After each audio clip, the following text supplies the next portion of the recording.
بسم الله الرحمن الرحيم الحمد لله وكفى وصلاة وسلاما على رسوله الذي اصطفى أما بعد فسلام من الله عليكم ورحمته وبركاته يا الله سلام زنات ولا تشل يسفن في ذكر المعجزات يا ملك تنياون تأمرية ملكتنا الله برسول اج فزمون تأمر ايتنال شركان اسكما سنتك اجاتشو ليوا اسكما فلك تراراون اسكما ناقر انسساو اسكما ورات በርካታ ተአምራትን ከነብዩ ህይወት አይተናል።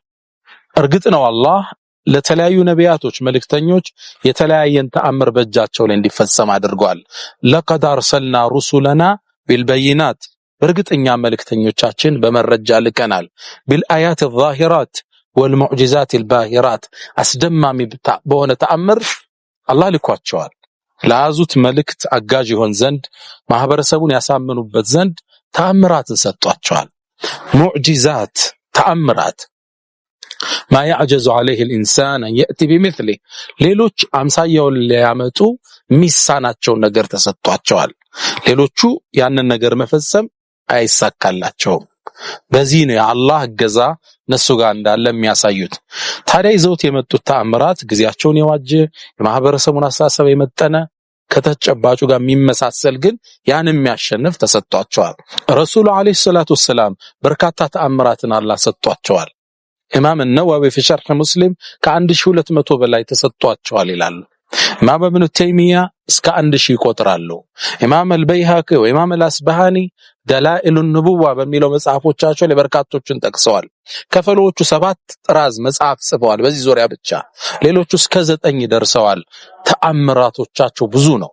የተአምራቶቻቸው ሁሉ አስኳልና ሻኛ ቁርአን ነው። እሱ ተአምራቱ እስከ የውመል ቂያማ ይቀጥላል። ተአምራቶቹ እየተዘረዘረ ለክፍለ ዘመን ሁሉ መረጃው ነው ማስረጃው ሆኖ ይቀጥላል። አሁንም ነገም ለወደፊትም ትናንትም እንደዛው ነበር። ግን ከሱ በተጨማሪ በርካታ ተአምራት አላህ ሰጥቷቸዋል። ሰውን ያስደመመ የሰሃቦቹን ኢማን የጨመረ ተአምር ተከስቷል በህይወት ዘመናቸው። ሁሉም ነቢያቶች ያሳዩት ተአምር እሳቸው ህይወት ላይ በእጃቸው ተከስቷል። በርካቶችን አይተናል። እስኪ ዛሬ እንጨምር። ነብዩ አለይሂ ሰላቱ ወሰለም ዑምራ ለማድረግ ከሰሃቦቻቸው ጋር 1500 የሆኑ ነበር ወደ መካ ቀን። መካ ከመግባታቸው በፊት ቁረይሾቹ እንዲገቡ አልፈቀዱላቸው። እዛው መካ ጥግ ካለ በረሃ ላይ ቁጭ አሉ። ሰፊ ታሪክ ነው ታውቁታላችሁ የሁደይቢያን ስምምነት። እዛ ጋር ለረጅም ሰዓታት ቆይተዋል፣ ለበርካታ ጊዜ ቆይተዋል። በዛ ውስጥ ውሃ ጠፋ፣ እጃቸው ላይ ያላለቀ ምግብ ቀነሰ፣ ሰሃባው ተራበ፣ ውሃ ተጠማ። በዚህ ላይ የአረቢያ ምድር ነው። ፀሐዩን ታውቁታላችሁ፣ ሐሩሩን ታውቁታላችሁ። ምድረ በዳ ነው። አቧራና አሸዋ የሚታይበት አገር ላይ ነው ያሉት። ያኔ ውሃ ሲጠሙ ሰሃባው ባልደረቦቻቸው አቤቱታ አቀረቡ። የአላህ መልእክተኛ ውሃ አጣነ። ነብዩም አለይሂ ሰላቱ ወሰለም እጃቸው ላይ በነበረ ውሃ እጃቸውን ታጠቡና አላህን ለመኑ። يقول አላህን አወሱ፣ አላህን አመሰገኑ። እጃቸውን ዘረጉ። እያየን ይላል እያየን እጃቸው ላይ ምንጭ መፍለቅ ጀመረ ይላል። አላሁ አክበር። ሰሃባው ሰራዊቱ ዙሪያቸው ነው ያለ። የጭንቅ ወቅት ነው። ውሃ ጠምቷቸዋል። ችግር ውስጥ ነው ያሉት። ሰሃባው እየመጣነ ባልደረባው ሁሉ የሳቸው ሁሉም ሰራዊቱ እየመጣ ከፈለው በቃው ይሞላል፣ ሌላው ይጠጣል፣ ከፈለው ለግመሎቹ ውሃ ይወስዳል፣ እቃዎቻቸውን ይሞላሉ። ከእጃቸው ላይ ውሃን አላህ እንደ ምንጭ ማፍለቅ ጀመረ። አላሁ አክበር። ሰሃቦቹ ይሄን አዩ። ለነብያቸው ያላቸው እርግጠኝነት ጨመረ። ሁሉም ከዚህ ውሃ ጠጡ፣ ግመሎቻቸውን አጠጡ፣ ታጠቡ፣ ውዱ አደረጉበት፣ ሁሉን ነገር አደረጉ እጃቸው ላይ በሚፈልቅ ውሃ።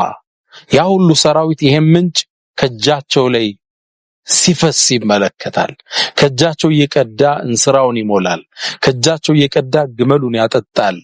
እዚህ ጋር የሚፈስ ትልቅ ጅረት ወንዝ የሚመስል ምንጭ አለ። ይህ ተአምር በርካታ ነገር ያስተምረናል። የመጀመሪያው አላህ Subhanahu Wa Ta'ala ለኔ የተከበሩ ነብይ በእጃቸው ላይ እንዲከሰት የፈቀደውን ተአምር እንመለከታለን። አንደኛው እሱ ነው። ሁለተኛው ነብዩ አለይሂ ሰላቱ ወሰለም ሊደር ናቸው፣ መሪ ናቸው።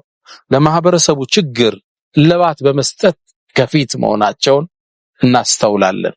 አስተምሮቱ ብዙ ነው። ተአምራቶቻቸው ጥልቅ ነው። ሌሎቹንም በሌላ ክፍል እንመለከታለን። ሰላም አለይኩም ወራህመቱላሂ ተዓላ ወበረካቱ።